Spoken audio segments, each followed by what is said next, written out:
Conversation forward. Mihir Vora joins us to talk about markets, his new fund, and how he views the future returns would be. Mihir, good morning. Thank you for joining us. What do you make of the market setup right now? 10 days ago, we were talking about China. Some were talking about crisis in Middle East. Now, both those factors have gone on the backseat. So, do you think the storm has come and gone? See, China was, in my opinion, a blip, frankly speaking, because my view clearly is that China has had the best 30 years of its lifetime, and you never made money in 30 years when it started from a $500 per capita GDP to the current $9,000-10,000, but stock market investors could not make money. So now when they're at the peak of the demographics and declining, and they're struggling for growth, how are you going to make money? So it was, I think, for me, always a blip. The good part is that in spite of the Middle East, oil prices continue to be subdued. Which means that there is the China impact of demand. So in general, I think the macro setup is okay for India.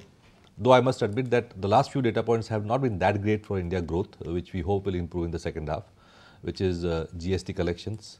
If you look at the import-export data for last month, imports have actually fallen, which means that probably there is some slackening of demand, and some commentary by some of the FMCG and two-wheeler companies saying that the festive demand seems to be mixed, not as bullish as originally anticipated. So I would say cautiously optimistic because we are hoping that post-monsoon and the post-Diwali, the momentum will continue. So if earnings are slowing down, which they are, whether you look at consumer, whether you look at capex, or for that matter, even in the aggregate economy because of GST collections, then don't you think market should go through A, time-wise correction, B, price-wise correction? Yes, but I'm still keeping my fingers crossed. Too early to take a decisive call because again the GST collections etc. number that we talk about are for August. We don't know how the things panned out in September and October. So fingers crossed.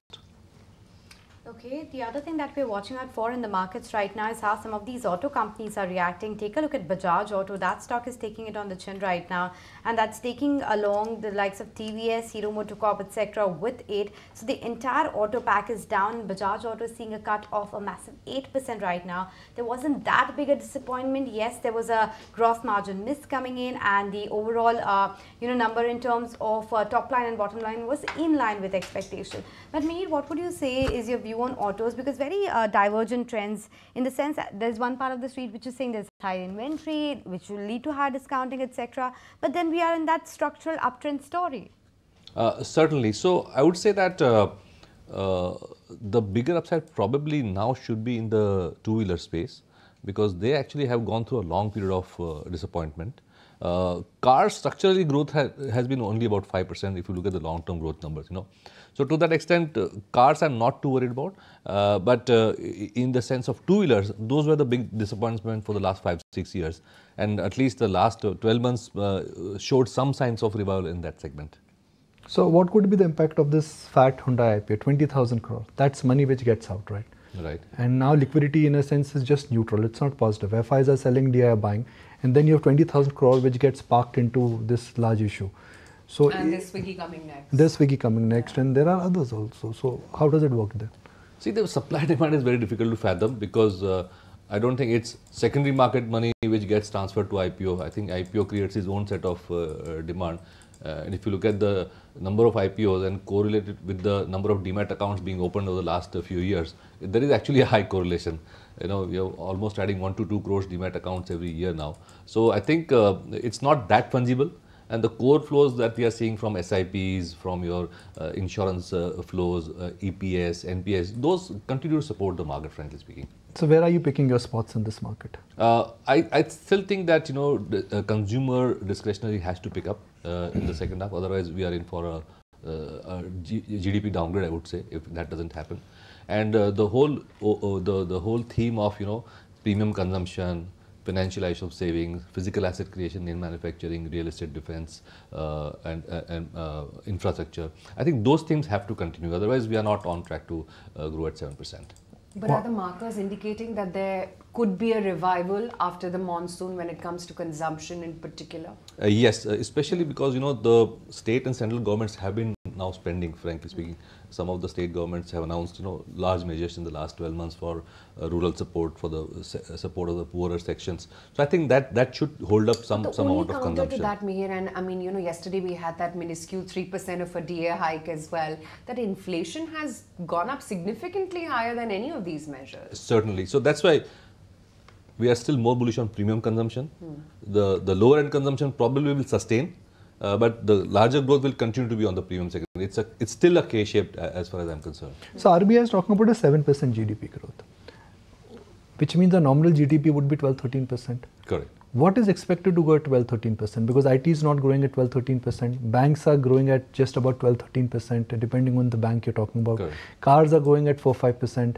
Capex next to the base effect would kick in. So what I'm trying to understand is that 12% and nominal GDP growth is given.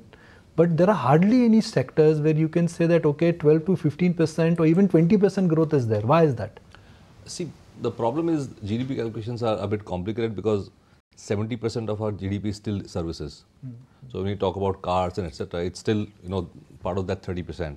So services inflation like medical, like your education, like your telecommunication, trade, logistics, etc., hotels, airlines, those also count in the GDP. So while RBI is closer to 7%, I think the consensus is closer to 6.5 to 7, that kind of a range. No. The point I'm trying to say is that let's assume that something is growing at 7%. Right. And something is growing at 12%. That is the basic Correct. maths. So one assumes that RBI is talking about a 12% nominal GDP growth.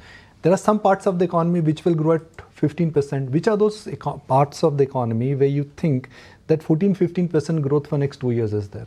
See, those are the ones which are linked to physical asset creation, I would say. Okay. Like your infrastructure, Okay. manufacturing, capex, real estate is growing quite robustly.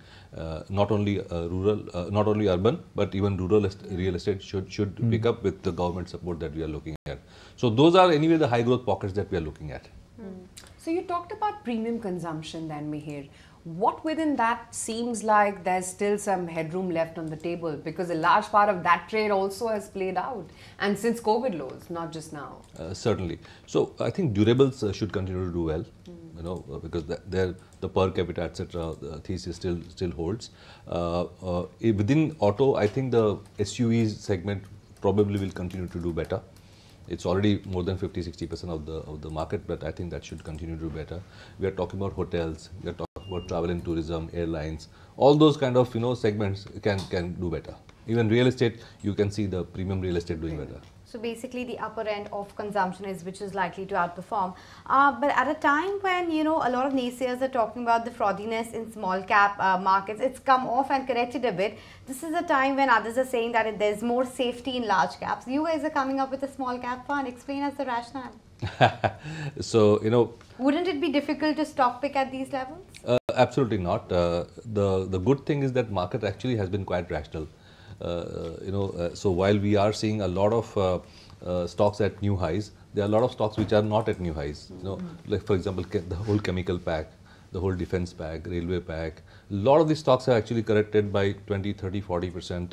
In fact, the chemical segment is down by 30% after 2 years after the peak. Even in IT, a lot of stocks have corrected. So the markets have been churning, and the index for the small cap index, for example, is at a high because when these stocks corrected, pharma, for example, caught up. So there are a lot of other segments which caught up. So headline numbers tend to kind of mask a bit of the underlying churn that's going on in the segment. That's one. And whether we like it or not, mid caps and small caps are now 40% of the market cap. Is it? Yes. So 20 years ago, the top 100 stocks used to account for about 82% of the market cap. Top 100 stocks accounting for 82% of the market. The large caps, right? Okay. Today, the number is close to 60%. But how much of earnings is coming from small cap as percentage of the market cap? That analysis we can do, but if I look at the price to earnings ratio of the small cap index, it's exactly similar to that of the large cap index.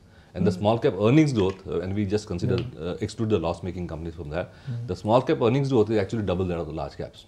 No, I understand. My point is that I think I remember reading this data somewhere which said that 40% of the market cap is small and mid cap. Correct. But only 20% of the earnings are small and mid cap. I would not say that because you need to remove some of the large banks and the telecom losses, etc. If you account for that, probably that number won't be that skewed because from the data that we have, the PE ratio 2 year forward for the large cap is similar to that of the small caps, which means that the profit proportion also should not be that different. The mid cap, which is the 150 in the middle, so top 100 is large caps, then the next are the next 150.